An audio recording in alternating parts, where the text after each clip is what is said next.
Đây kia, đây kia. Giờ Đây nào? kia rồi. Nó pi pon. Dạ mới mai tình nôm một phần. Nôm. Má ơi, tên nôm ta.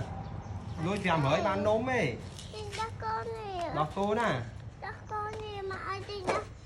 Đọc cô anh ông mà pon không?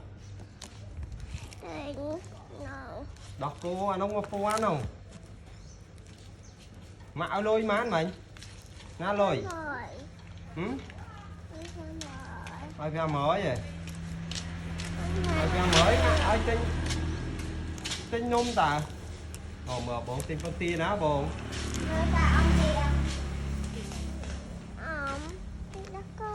Tên đọc cô. Mà ai tên nôm ta. Nó nôm pram rồi nó chăng như nôm ao nôm này ha. Nôm nó chăng nhá.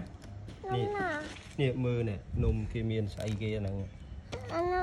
Anh nôm để việc nôm pizza nè.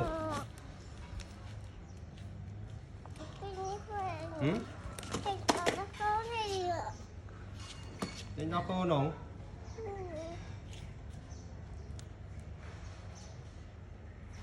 Chăm ơi mặc phèm hơi tiết mà chồng cho ơi ông phèm hơi tiết. Giật mặc vái á ông ở đăng tê mà ơi lui mau pram rồi giờ đọc cô. Mà ai giờ đọc cô muốn đó. Mà ai xin nó chóp thế. Giờ nè, ở xin nông cái chóp ấy. Hay mà ở xin nông cái chóp giờ đọc cô giờ lui phèm hơi mau. Hai ba đấy. Hai bơ. Hai ba này.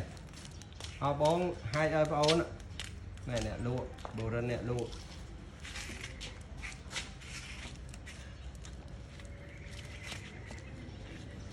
một ôn thơ cái và tình trạng ôn đồ rân máu đọc cù đồ rân nè lụa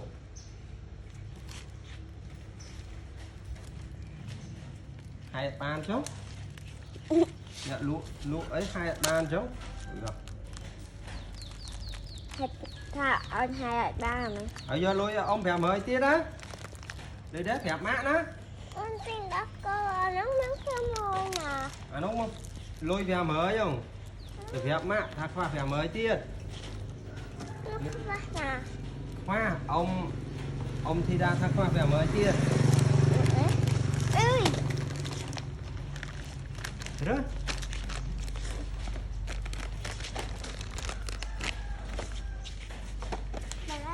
bye bye trời ơi bạn ôi lui vào mới giờ đọc cô một con nữa ngọt ruột trời ơi